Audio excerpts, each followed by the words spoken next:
It's 9 p.m. on the East Coast of America, and live from the WACA studios, this is Good Night.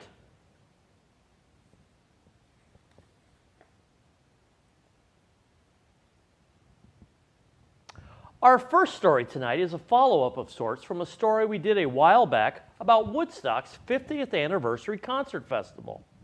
When we reported the story, we talked about how the lineup was not only kind of boring and tame, but also didn't represent the counterculture or activism aspects of the original Woodstock.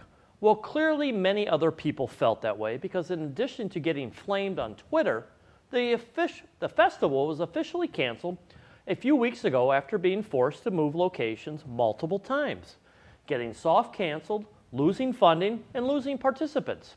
It was moved from upstate New York to Maryland, and participants were asked to play for free at the new location. Then the ticket sales company pulled out and canceled the event. Then the event was brought back. The investors pulled out and it was canceled again. Now here we are.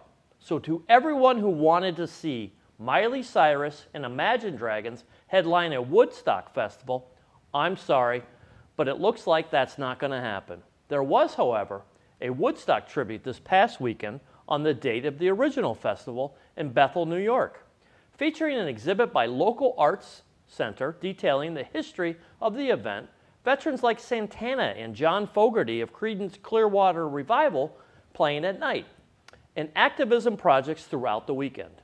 It went off and seemed to be a positive celebration of one of the most iconic moments in American music history.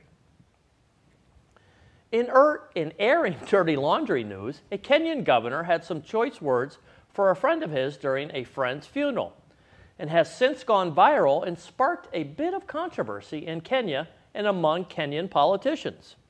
During his speech at his co-worker's funeral, Mike Sonko outlined a very specific case of infidelity and the resulting child that came from it. While most people agreed that it was maybe kind of not the time for such a grievance, Sonko doubled down, setting up a hotline for women who had affairs resulting in children out of wedlock with politicians. According to CNN, there is a large population of single mothers in Kenya, and many women were grateful for the governor's efforts. Many took him up on the hotline, and there are plans to expose the politicians implicated on the hotline tips. And it's good that these men are being held accountable for their actions, especially as CNN mentions that government officials are some of the highest paid employees in the country. But like at his funeral? I mean, come on, man.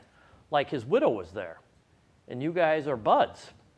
Maybe give it a few weeks before shaming your friend for his infidelity.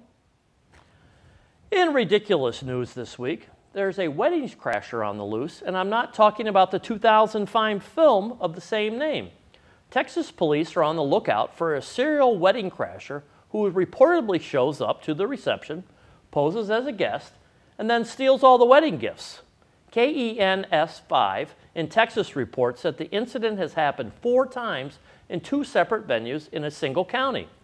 Now, there is such a thing for a bride and a groom and anyone who bought gifts to have it stolen. But it's also such a shame for crashers all over the world. She's giving crashers a bad name. I crash stuff all the time and never steal anything. Hell, I even got a picture of me at an event and keep it up. I went to a bar mitzvah last week and at the wedding a month ago. I'll crash anything, you name it, and I'm there. The only thing I'm stealing is the free food and maybe a bit of the open bar. That's going to do it for the news this week. Stay tuned for some bits from our crew celebrating World Photography Day. And don't go anywhere because we have what's trending on Twitter to discuss. Keep it locked right here to Good Night.